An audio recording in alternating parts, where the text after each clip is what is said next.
A Gephardt investigation featured a Utah man who was the victim of identity theft.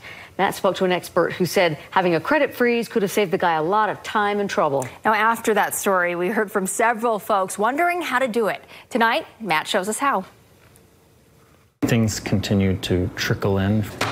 Ever since he was the victim of identity theft a couple of years ago, Andrew Davidson has been spending way more time than he would like trying to convince various lenders that charges racked up in his name were done so by a crook, not by him. He says if he had a time machine, he'd go back and make sure that his credit was frozen. There's no reason to not have your credit frozen. It took me maybe an hour to create accounts at the 3 credit bureaus, get on there and freeze the credit. Fraud experts agree. Freezing your credit is a good idea because it limits access to your credit report, which effectively stops a crook from opening a new credit card in your name.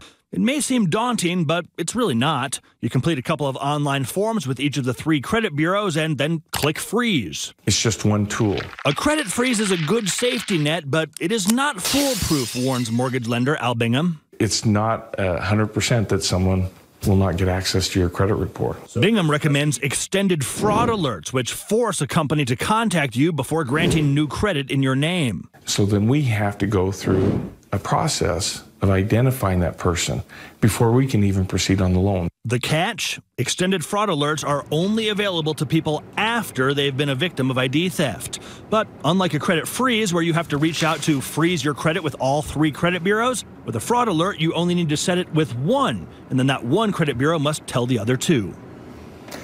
If you want to freeze your credit or if you want to put a fraud alert on your credit report, I've put a link on where you can do that attached to this story on our website, ksltv.com. You'll have to create an account and verify who you are, but after that, freezing and unfreezing is really simple. It's as simple as clicking a button. If you got something you want me to investigate, let me know about it. The number 385-707-6153, or you can email me, matt@ksl.com.